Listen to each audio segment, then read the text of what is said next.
各位新粉大家好，歡迎收睇新仔好生活，我係新仔，每日為你爆響口，睇通透。睇片之前記得先撳訂閱，多謝各位。大家好，歡迎收睇新仔好生活，我係新仔。今日我哋要用最沉重、最敬畏嘅心去傾一單令全香港人心碎嘅新聞。今日係2026年4月25日。對於關注紅館以外一直為阿毛李啟賢加油嘅每一位朋友嚟講，呢個日子將會係一個永遠嘅傷痛。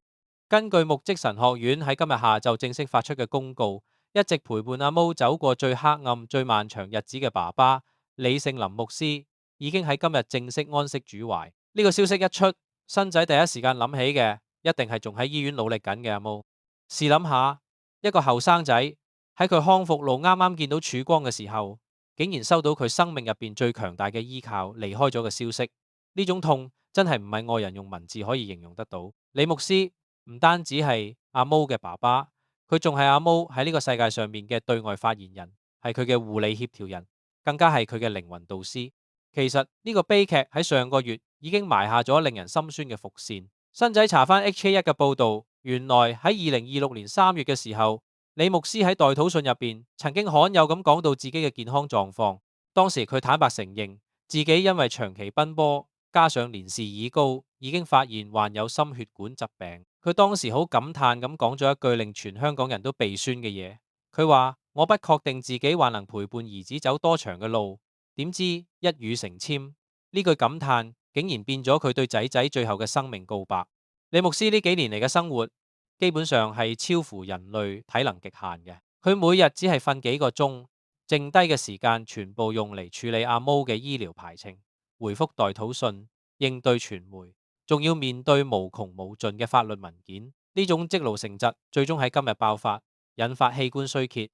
講到阿毛嘅身體進展，新仔一定要帶大家睇翻2日前，即係2026年4月23號，阿毛分享嘅一段片。喺片入邊，我哋可以見到阿毛坐喺特製嘅電動輪椅上面，佢嘅左手竟然可以穩定咁控制住搖桿。呢個動作雖然簡單，但對於一個脊髓神經受過重創嘅人嚟講，係神經信號成功穿過受損部位，傳達到肢體嘅鐵證。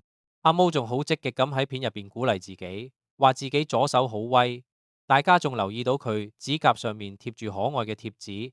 呢種樂觀嘅心態，絕對係李牧師教得好。李牧師雖然走咗，但佢將呢份不認命嘅精神留咗俾阿毛。但係喺呢啲醫學進步嘅背後，係一筆沉重到令人透唔到氣嘅金錢負擔。新仔同大家認真計一計呢筆數。阿毛每日住喺醫院嘅私人病房，每日房租都要幾千蚊，再加上24小時需要專業護士同護理員輪班，呢度又要幾千蚊，仲有每日3次嘅物理治療、職業治療，以及嗰啲由外國租借翻嚟價值連城嘅神經傳導儀器同埋外骨骼設備。保守估計，阿毛每月嘅醫療開支絕對超過25萬港元，甚至接近30萬。目前呢筆錢係邊個俾？大家都知係李澤楷旗下嘅盈科拓展暫時負責住。雖然有人會質疑法律上邊個先係責任主體，但李澤楷確實承擔咗呢筆巨大嘅開支。不過新仔要提出一個好現實，亦都係李牧師生前最擔憂嘅問題。如果官司一直拖落去，資助有一日停咗，阿毛之後嗰幾十年嘅人生該點樣算？法律賠償一日未落實，呢筆數真係一個無底深淵。講到法律，呢個就係令李家最心力交瘁嘅地方。涉事嘅工程分判商好似協興隆呢類公司，過去幾年一直傳出財務危機同埋清盤呈請。新仔發現，如果呢啲公司最終宣布破產或者透過法律手段清盤，阿毛就算贏咗官司，最終可能真係賠償無門，攞到嘅只係一張廢紙。而家呢係2026年啦，意外發生咗接近4年啦，法律程序仲係慢到好似烏龜咁。呢種公義嘅遲到，對李家嚟講係一種極大嘅二次傷害。李牧師生前最憤慨嘅，莫過於呢啲公司一直逃避責任。而大家最關心嘅感情世界，新仔都要講兩句。由2026年3月開始，蘇青、蘇子晴喺社交平台上面移除咗所有同阿毛相關嘅資訊。雖然網上面有好多分手傳聞，但新仔覺得無論佢哋而家係咪仲係戀人，蘇青呢幾年嘅付出已經超越咗任何人嘅想象。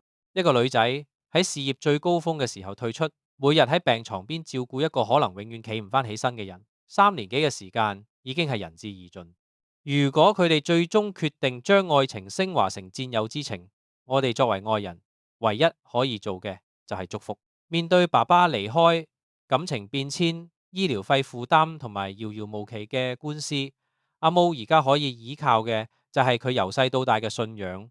李成林牧師曾經講過，佢深信上帝留低阿毛嘅命，一定有佢嘅旨意。新仔希望教會嘅弟兄姊妹喺呢個最艱難嘅時刻，唔好離開阿毛，繼續陪佢行落去。信仰係李牧師留俾仔仔最重要嘅遺產。我哋再深度分析下李牧師嘅離開對成個事件嘅社會意義。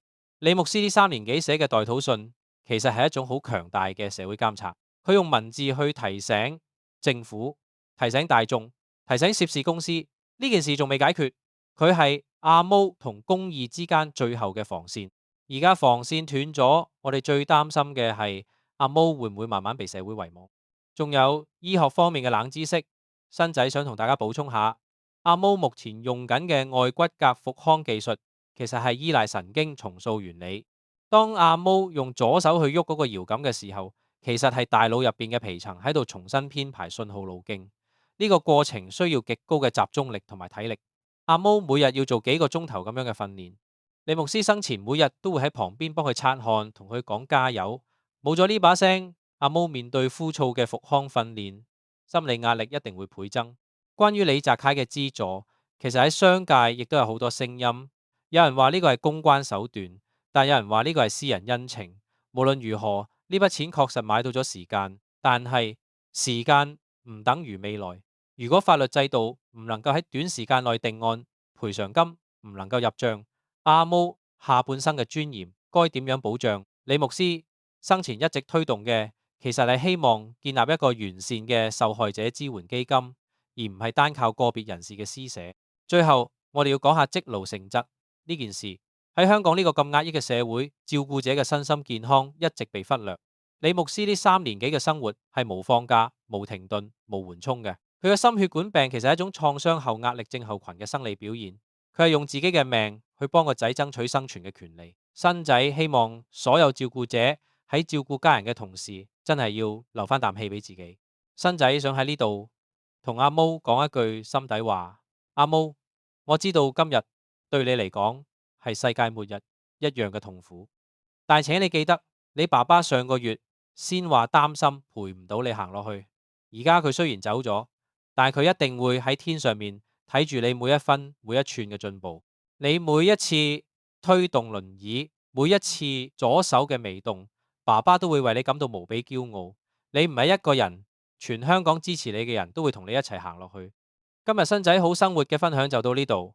如果你都想為李盛林牧師送上一份祝福，或者想幫阿毛加油，請你喺影片下面留言，我哋一齊為李家打氣。如果你覺得呢條片嘅資訊幫到你了解件事，記得訂閱新仔好生活，撳埋個鐘仔。我係新仔，我哋下一集再見。好啦，單料就講到呢度。如果覺得新仔分析得唔錯，記得撳個 like、留言同埋分享出去，最緊要係訂閱新仔好生活頻道。你嘅每一個支持都係我哋最大動力，多謝晒。